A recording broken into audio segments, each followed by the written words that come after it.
ഇന്നപ്പോൾ നമുക്ക് മത്തൻ്റെ ഇല തോരൻ വെക്കാം കേട്ടോ. നമ്മുടെ പറമ്പിൽ ഇഷ്ടം പോലെ ഉണ്ടായിട്ടുണ്ട്.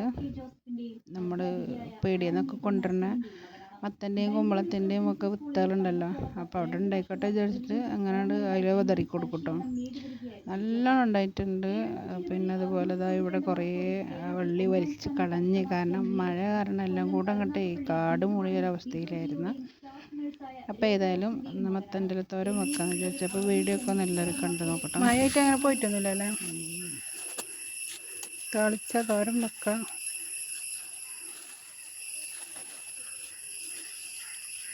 ഒരൊറ്റ മത്തം ഉണ്ടായിട്ടില്ലല്ലോ, നിറച്ചുണ്ടായിരുന്നു. പോയി ഒക്കെ പോയി, എല്ലാം പോയി. മഴ ആയതുകൊണ്ടാണോ? അല്ലേ, മത്തം പിന്നെ ഇലക്കാണ് ആവശ്യം എല്ലാവർക്കും. എപ്പോഴും കിട്ടും.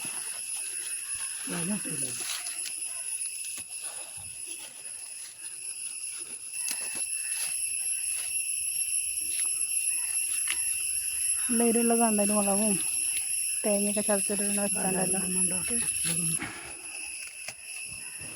ഇത് കുഞ്ഞേ കാന്താരിയാണ്. ചെറുതാണെങ്കിൽ നല്ല സ്ട്രോങ് ആയിരിക്കുമല്ലേ. ഇതും തേങ്ങയും ഒക്കെ ചതച്ചിട്ടിട്ടുണ്ട്. മത്തൻ്റെ ഇല തോരൻ വെച്ചാണ്ടല്ലോ. പിന്നെ ഒരുവിധം മൂത്തതൊക്കെ പൊടിച്ചിട്ടുണ്ടാ. ഇത് വരെ തന്നെ എന്തെങ്കിലും ഉണ്ടാവും. ഇത് മതിയല്ലോ, ഒരുവിധം മൂത്താക്കഞ്ഞ് പിന്നെ ഉണ്ടാക്കാൻ ആവണുള്ളൂ.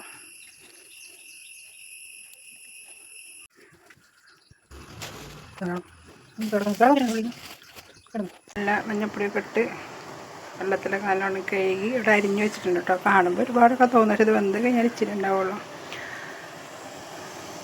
അപ്പോൾ അതാ ഞാൻ കുറച്ച് കഞ്ഞിവെള്ളം കുറച്ച് പച്ചവെള്ളം കൂടി ചേർത്തിട്ട് കുറച്ച് ഉപ്പ് ഇട്ടിട്ട് ഇപ്പോൾ തിളക്കുന്നുണ്ട്.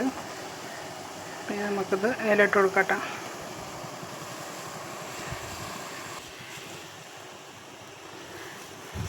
മുഴുവനായിട്ട് ഇട്ട് കൊടുക്കട്ടെ കേട്ടോ.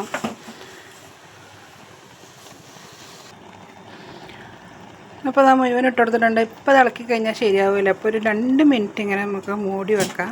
അപ്പോൾ ചൂടട്ടുമ്പോൾ ഒന്നും താവുമല്ലോ. അതിന് ശേഷം ഇളക്കി യോജിപ്പിക്കാനേ പറ്റുള്ളൂ. അല്ലെങ്കിൽ ഞാൻ ഇളക്കിയിട്ടുണ്ടെന്നുണ്ടെങ്കിൽ ആകെ പുറത്തേക്ക് തെറിക്കും. അപ്പോൾ ഇലയൊക്കെ ഒന്ന് സെറ്റായി വരുമ്പോൾ നമുക്ക് തേങ്ങ ഒന്ന് ചതച്ചെടുക്കും.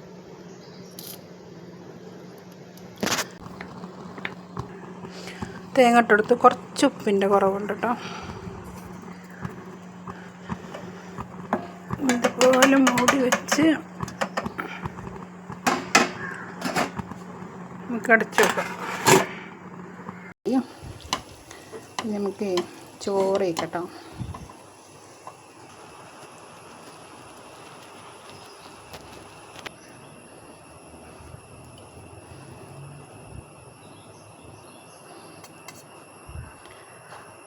നാരങ്ങച്ചാറും.